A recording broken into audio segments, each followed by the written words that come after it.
తేజ గారు సార్, మిమ్మల్ని ఇంకా కూడా ఇప్పటికీ ఇంకా బాల హీరోగానే చూస్తున్నారా జనాలు? ఎవరు సార్ జనాలా? అంటే ఇంకా మీరు ఒక ఫుల్ ప్లెడ్జ్డ్ హీరోగా అయ్యారని అనుకుంటున్నారా? ఎంత అంటారు నా వయసు? యాక్చువల్ చూస్తే మంచిదే కదా సార్, వాళ్ళకి నా మీద ప్రేమ ఉంటుంది, వాళ్ళ ఇంట్లో పిల్లవాడు అనుకుంటారు, చూస్తే మంచిది కదా. ఓకే, భలేవరే చెప్పండి సార్. అంటే అంటే ఈ సినిమాలో క్యాన్వాస్ చూస్తే చాలా పెద్ద క్యాన్వాస్ ఉంది. అవును సార్.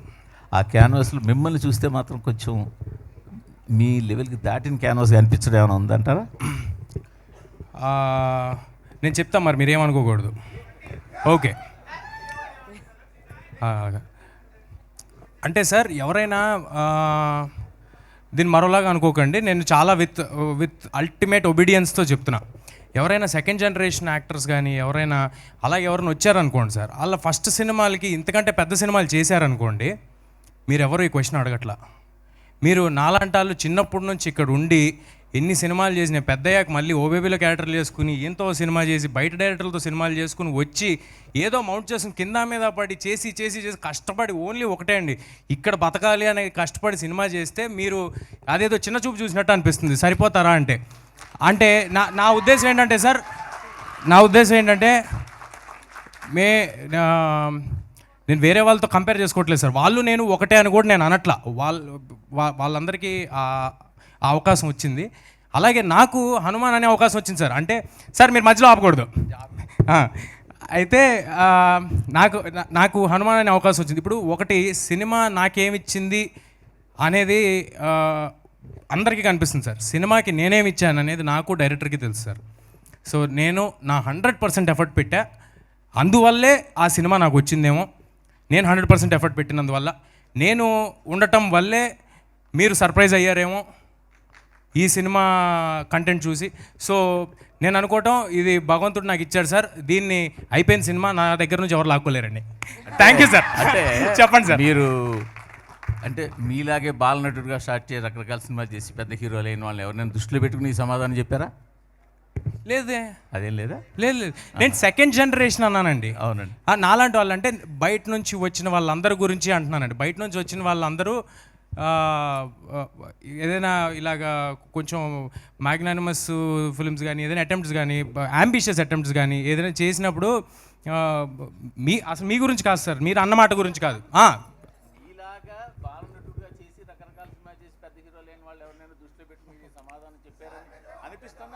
ఓహో చిచ్చి భలేవారే అదేం లేదండి.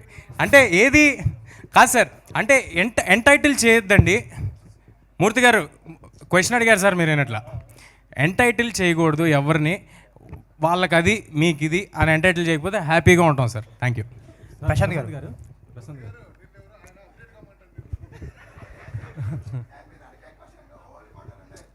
కూర్చోండి.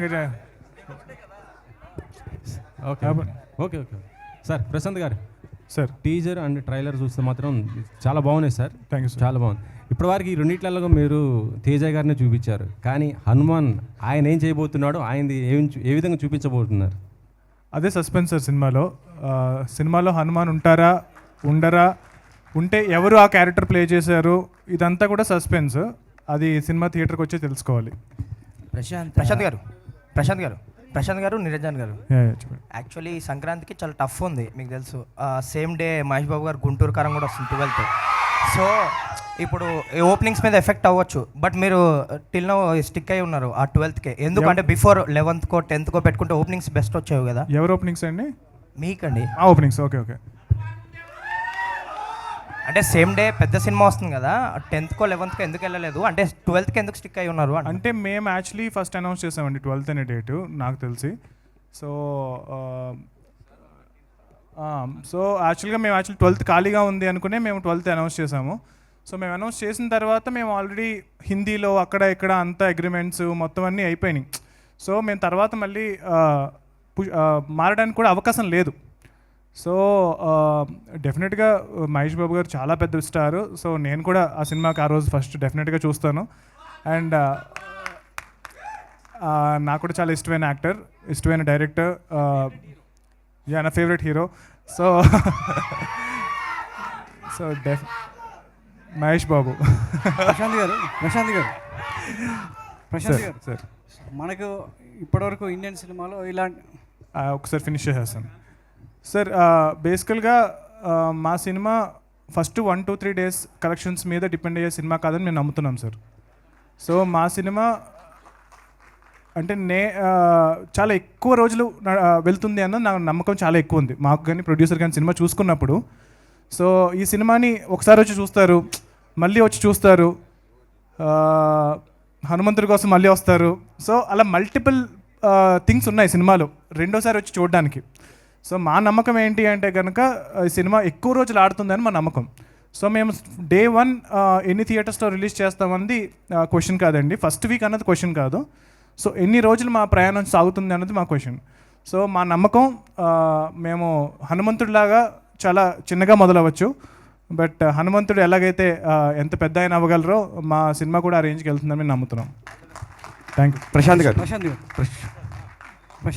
సార్ చెప్పండి. ఇక్కడ అంటే మనం అందరం కూడా మనుషులుగా పుట్టాం, సో దైవాన్ని నమ్ముతుంటాం. సార్ సో అన్నిటికంటే మించి సంకల్ప బలం గొప్పదనేది Correct, sir. మన Correct, sir. నమ్మకం. ఆ సంకల్పంతో మీరు తీసిన సినిమా కావచ్చు, మీ ట్రైలర్లో మీ ఎఫర్ట్లో అంతా కనబడుతుంది.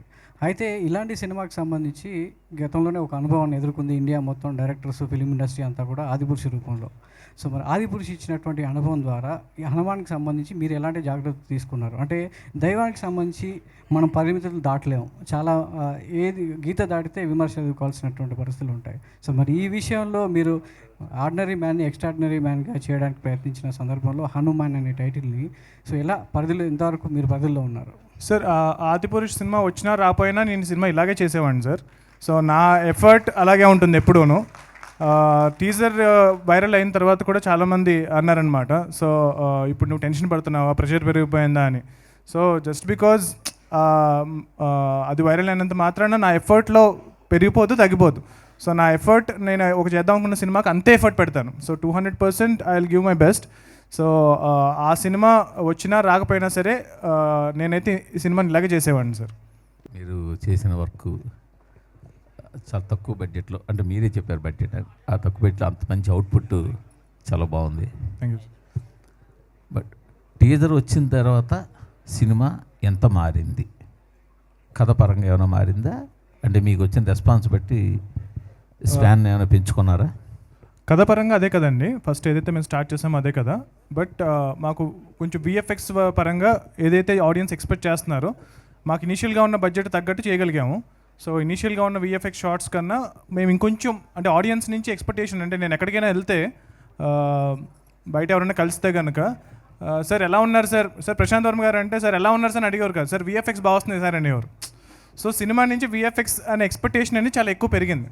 సో వాళ్ళని సాటిస్ఫై చేయడం కోసం డెఫినెట్గా విఎఫ్ఎక్స్ షార్ట్స్ పెంచాము సినిమాలో. అండ్ ఏదైతే ఆల్రెడీ ఉన్న కథ అదే, బట్ చెప్పే విధానం కొంచెం ఇంకా గ్రాండియర్గా చెప్పాం అంతే అండి. అంటే పాన్ ఇండియా లెవెల్లోకి తీసుకెళ్తున్నారు కాబట్టి దాని తగ్గట్టు కొత్త సీన్లు రాసుకోవడం కానీ? కొత్త సీన్లు లేవండి, 1-2 సీన్లు ఆల్రెడీ ఉన్న సీన్లు తీసేసాం. అంటే ఓన్లీ తెలుగులోనే పనికొచ్చే సీన్స్ ఉంటాయి కదా మనకి రిఫరెన్స్ ఉండేవి, అవి అవాయిడ్ చేసాం అంతే అండి. కొత్త సీన్స్ ఏం డెవలప్ చేయాలి. ట్రైలర్ మొత్తం మీద జై శ్రీరామ్ అన్నం తప్పించి మరో డైలాగ్ ఎందుకు పెట్టలేదు హీరోకి? అంటే సినిమాలో కూడా అలాగే ఉంటుందా? అంటే నాకు బేసిక్గా నేను చాలా తక్కువ మాట్లాడతానండి. సో నేను రాసుకునే హీరో కూడా చాలా తక్కువ డైలాగ్సే ఉంటాయి. సో ఓవరాల్గా ఈ ట్రైలర్ ఏదైతే మూడ్ ఉందో, ఈ ట్రైలర్ కట్ చేసిన విధానం ఏదైతే ఉందో ఆ ఫ్లోలో తేజ మాట్లాడే డైలాగ్స్ ఎక్కువ పడలేదన్నమాట అండి, అంతే. అంతకన్నా వేరే రీజన్ లేదు.